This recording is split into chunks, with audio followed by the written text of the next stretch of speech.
Hey everybody, Drew with Because Jiu-Jitsu here. Today we're going to go over how to troubleshoot a triangle choke. So most people who have been doing Jiu-Jitsu for even a week, 2 weeks, they know what a triangle choke is, but it takes a little while getting used to adjusting them to really understand how it works. So to begin this tutorial, I'm going to show you the basics of why a triangle choke chokes, which is important information if you're going to learn how to adjust it, because you have to know what goes where. And if you don't understand why it goes there, you're just kind of trying to repeat something you were told instead of trying to troubleshoot your position in the space where it's at the time. So let's start off with what is a triangle choke.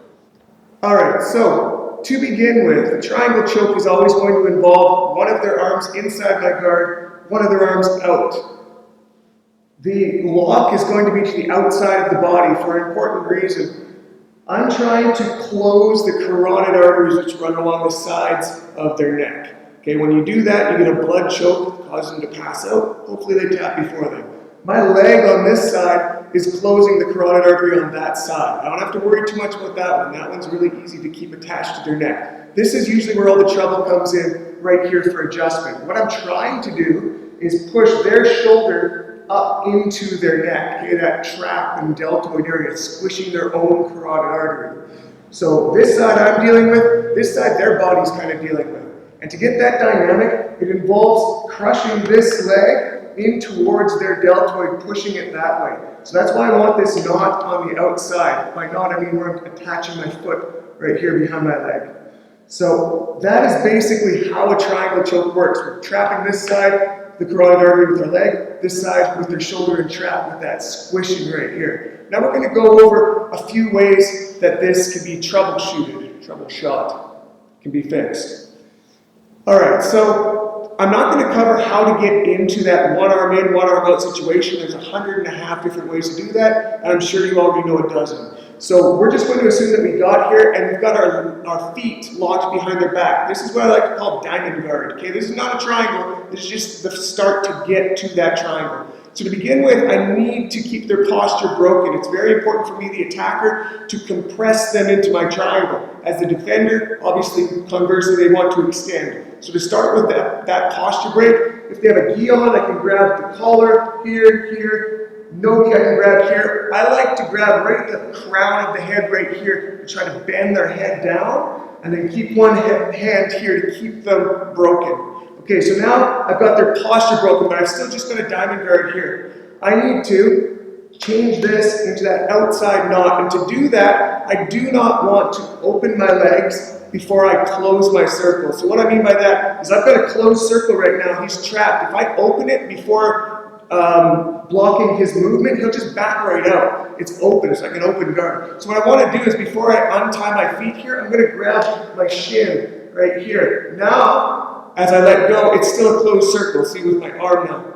So I've still got his posture, I've still got him trapped in this one arm in, one arm out situation. This foot right here is either going to post on the ground, or I like it on the hip right here because I move with his body no matter where he goes. And I'm going to twist by pushing off his hip in this direction here. Okay, one easy way to remember is it's a triangle, not a tri-straight. So I don't want to be straight on like this ever. This is a waste of my energy if I'm trying to adjust a triangle from here. I want to turn like this. It pulls with my thigh against his shoulder, pushing into his neck. So now I've got a nice angle right here. I want to keep my heel heavy on this foot. I don't want up here, right here. If it's there and I try to hook it up, I've got space right here that's not doing any work for me. I want this closed. So I've got this turn, keeping heavy heel right here. And now watch, you notice where I grabbed on my shin here? I didn't grab down here because I want my leg to end up right there when I replace it. I grabbed high enough that I've got room for my leg right here to rest when I put it back on. If it was right here, I'd be on my hand and it kind of goes on my foot. You never ever want to try to close a triangle on your foot. That's not because you can't get it. That's not because it's so uncomfortable that it won't work. What it does is it takes away from your squeeze. Your squeeze will actually bend this foot down. It flexes it down, which wastes some of your energy. It's going into a joint that actuates. I want to try and put that pressure on my shin, which doesn't bend. Okay, when I get that pressure on my shin, now all the squeeze is going into this squish where I want it. Okay, so we've adjusted, we've made room for this leg. I want to bring this one around. Now this is a very interesting detail that I don't want to overlook, is instead of just swinging this one on and connecting it where I connect it, I'm going to actually consciously think about taking this thigh and squishing his leg that way, or sorry, his arm, using my leg to squish his arm that way as I do it. So I'm not just swinging this one out, I'm actually like driving it against his shoulder as I bring this up. I'm going to close it down right here. Now, the last thing that I want to do is I want to pull my toes to the ceiling as I pull both my heels to the floor, like this. And I can finish right there. So a couple things I want to note about that. Thankfully, Alvin's not going unconscious here. I'm keeping it a little bit loose.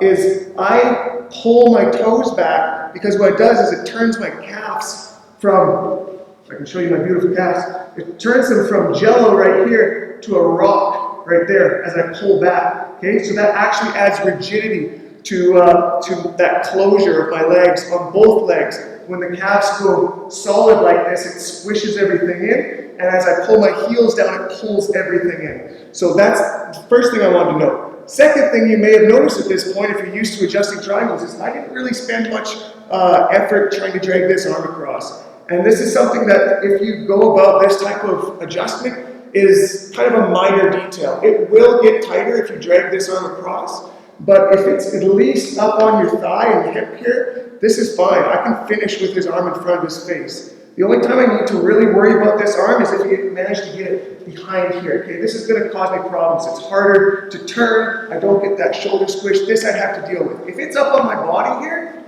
right like this, that's enough. I can finish from here with all those adjustments. I'm here, there, really squish in. Oop, there's a tap already. Really squish in, drive down, toes up, heels down, squish. And it's going to be a tight triangle.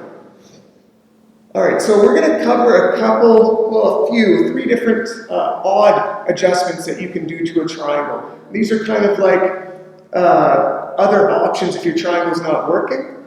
So one of them, we had just mentioned, once you get to this triangle position, I'm just putting it on loose here for demonstrations purposes, and your partner gets their arm behind your leg right here. So like we were mentioning before, this makes it difficult to close his shoulder to the neck where I need that squish. So one thing that I like to do from here is we're going to switch our knot from the outside to the inside here to a position that's called bolt lock. So the actual submission from bolt lock is a neck crank. We're not going to focus on that right now, but all I have to do is I'm going to hold him down right here because I'm going to open my circle for a brief second before I close it as I switch this way.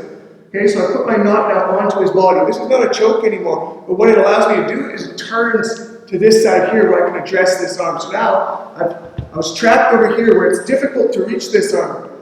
Here, now it's easy to reach this arm. I'm going to push him away with my legs, grab this arm, and bring it out. I've got Kimono finishes here, or now that it's out, I can bring it around and finish my triangle. Okay, so that's your bolt lock adjustment. All right, another adjustment from there is a modified invisible collar choke.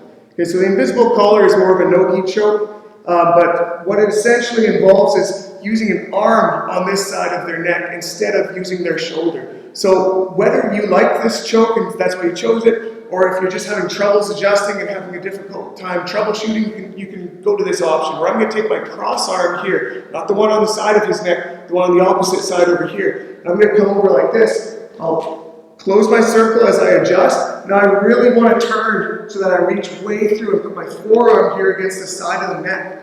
Right, like that. I'm going to grab the back of my leg up here, again leaving space for my leg, where I'm going to swing around like this and squeeze my knees together for that modified invisible collar choke.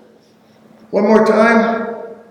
I grab here, adjust deep to bring this one, and really focus on squishing against the side of his neck when you set this up. Bring this up, knees together for the finish. Okay, the last one we're going to go over is called a Teepee Choke. And this is another option that you can go to, especially if they're hiding the arm behind the leg. So I've got my opponent like this, maybe even just in diamond guard. I don't even need a full triangle for this, but he's hiding his arm, and instead of trying to go for my full triangle choke, I'm going to choke him right from here. And to do that, I'm going to reach both my hands behind my own legs and connect an S grip, which is just like this. We're making these little hooks and connecting them like that, sort of like a chain would connect.